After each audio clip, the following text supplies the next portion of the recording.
They say he's a monster. A shadow in human form. A whisper that turns to death. I was trained to believe that. Hell, I built my entire reputation on taking men like him down. Malachi the Black. The sorcerer who shattered the eastern wall with a single word. The man who burned a duke's son alive and vanished into the mountains. That was who I'd come to capture. I'm Ryan, royal spy of the High Crown, sharp, loyal, and cold when necessary. I thought I knew the game I was playing. But that was before I stood outside the crumbling ruins of an ancient chapel in the Forbidden Woods, staring at the man I was meant to destroy, and felt my heart beat in a way it never had before. He wasn't what I expected. No glowing red eyes. No cruel smile. Just a man, lonely, quiet, and heartbreakingly beautiful. And when his eyes, green as forest moss after rain, met mine, something inside me cracked. I didn't come here to feel. I came to kill. But from the moment our eyes locked, I knew this wouldn't end the way I planned. I should have taken the shot. Poison dart right to the neck. Silent. Clean. Deadly. Instead, I hesitated, and in that heartbeat, the forest exploded in silver flames. Now I'm in his lair, magic dripping from the walls like candle wax, shadows alive and watching, and I'm the one caught in a binding spell. You're not the first spy they've sent, he said, circling me. His voice was deep, velvet with thorns. But you are the first they sent without hatred in your eyes. I should hate him. I need to. Is the only thing keeping me from losing everything. But when he knelt beside me, brushed his fingers down my cheek and whispered, "Why do your eyes tremble when they look at me?" I couldn't breathe. He didn't kiss me. Not then. But gods, I wanted him to. And I think he knew that. The binding spell faded at sunset. He left the door unlocked. "Run if you want," he said over his shoulder, his back turned to me as he stirred a pot of something fragrant. "But I think you'll stay." He was right. That night, I learned that Malachi wasn't the villain in the stories. He had once been a court sorcerer, until the king betrayed him, slaughtered his family, and blamed him for the crimes of others. I sat there, staring into the flames as he told me his truth. And when he looked at me, bare, vulnerable, I didn't see a sorcerer. I saw a man who had survived everything, and yet still had the strength to speak softly. Later, when our fingers brushed over the map he unrolled between us, I didn't pull away. When he leaned closer and I could feel the heat of his breath on my neck, I didn't stop him. "Tell me to stop," he murmured. But I didn't. I couldn't. And when his lips met mine, it was fire, it was madness, it was everything I never knew I needed. We made love like the world could end. Like the stars would fall if we didn't touch. There were no titles between us, no masks, just skin, breath, sweat. I kissed every scar he had, and he worshipped every inch of me like I was sacred. In his arms I forgot the kingdom, the mission, even my name. Afterward, we lay tangled in silence, moonlight painting silver across his shoulder. He traced circles on my chest, and I felt more seen than I had in my entire life. "Does this mean I've bewitched you?" he asked, half joking. I looked at him, his hair wild, his lips swollen, his heart aching beneath his ribs, and whispered, "You didn't have to. I walked into your spell willingly. I didn't want to leave. But the kingdom wanted proof. I promised Malachi I'd return. I lied. I went back to report, because that's who I was. A loyal servant of the crown. But something had shifted. The words felt wrong in my mouth as I described him as dangerous. I gave them false details, enough to buy time. But somehow they knew. Someone had followed me. When I returned to the chapel, it was in flames.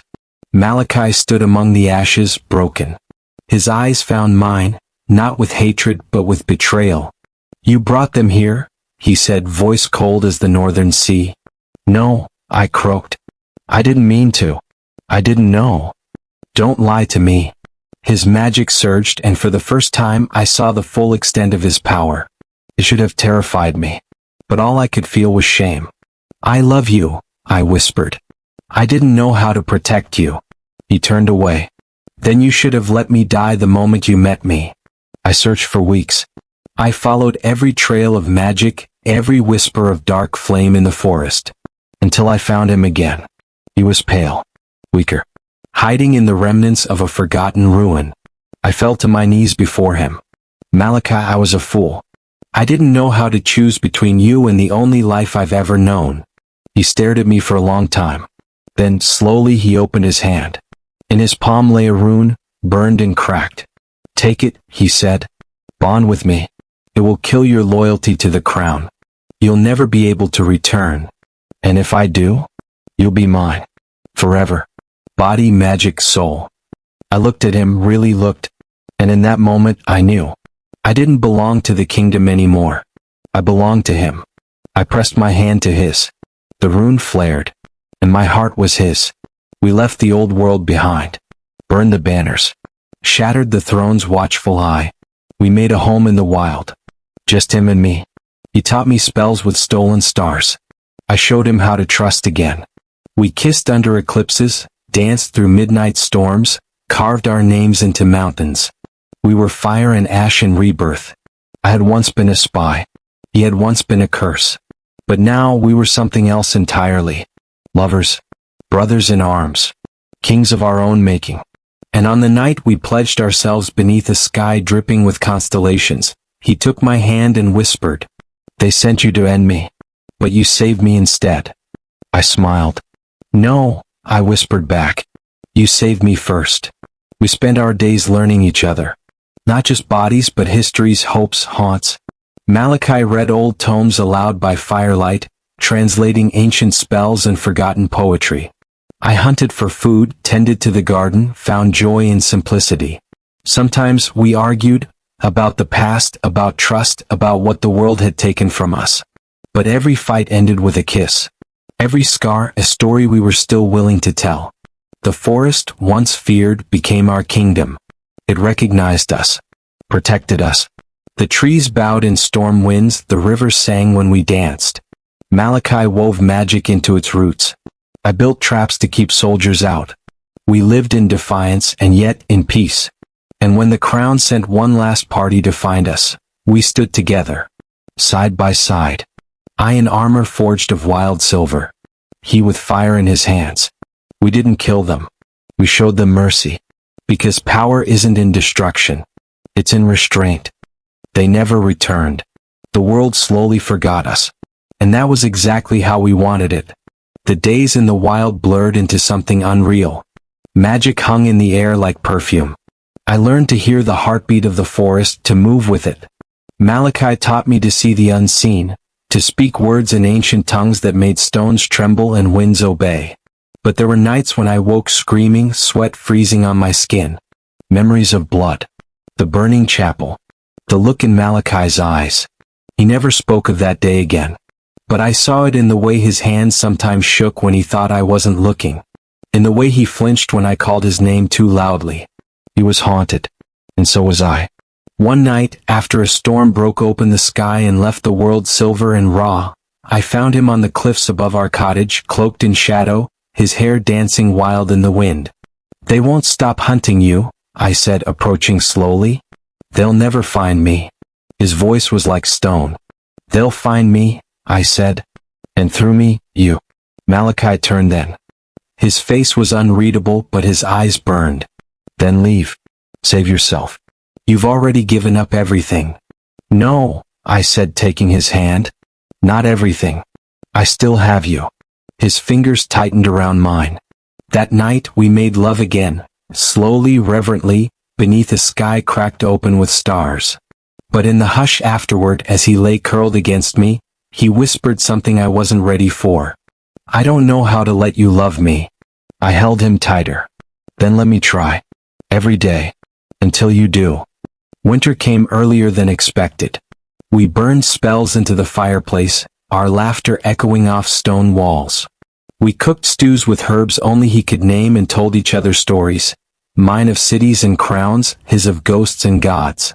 But nothing lasts forever. One night I heard something, an echo in the wards, a flicker of foreign magic.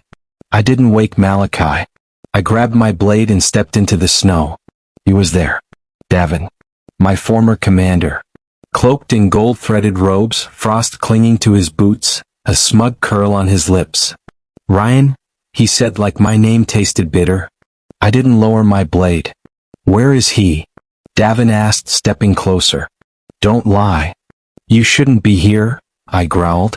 You shouldn't have betrayed the crown. He tilted his head. You've fallen for him.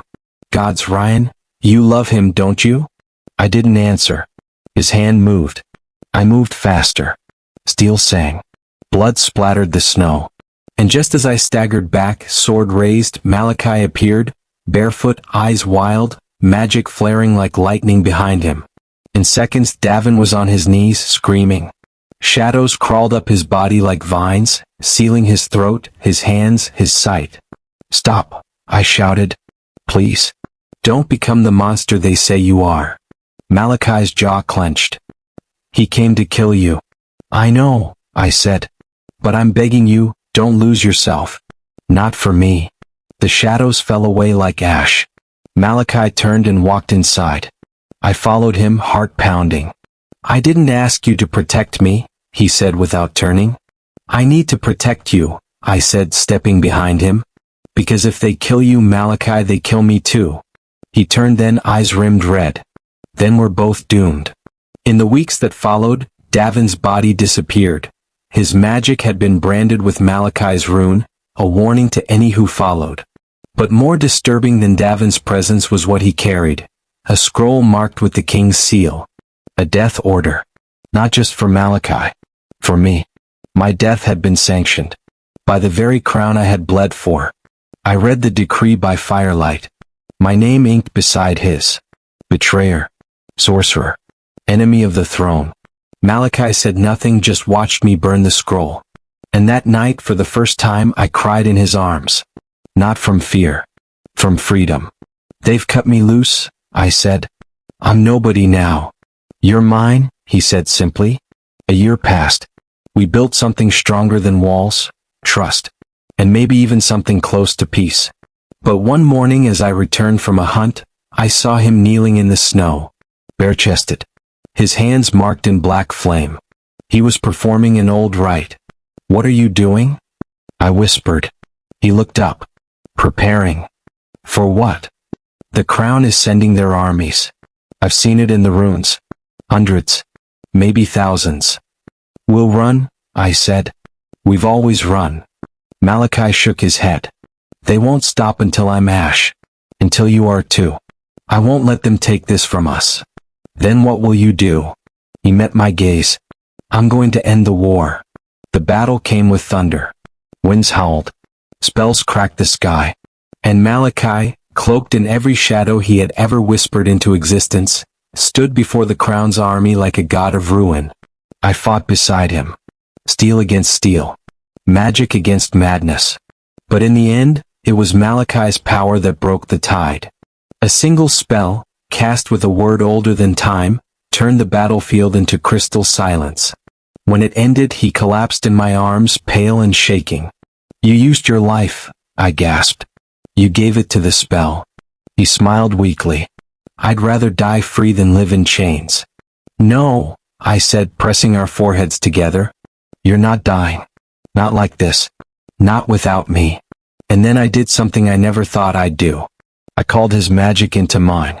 I bound our souls, willingly, completely. And his heart beat again. It's been years now. The kingdom fell. A new age rose, one where love was not forbidden. Where sorcerers were not hunted like beasts. Malachi and I built a haven deep in the emerald woods. We carved a tower from starlight and stone. Refuge for all who had been broken by crowns and blades. They call us kings, but we don't rule. We live. We love. Every morning, I wake to find his body tangled with mine, his breath warm against my neck. Every night, we speak old magic as lullabies, whispering in languages only the trees remember.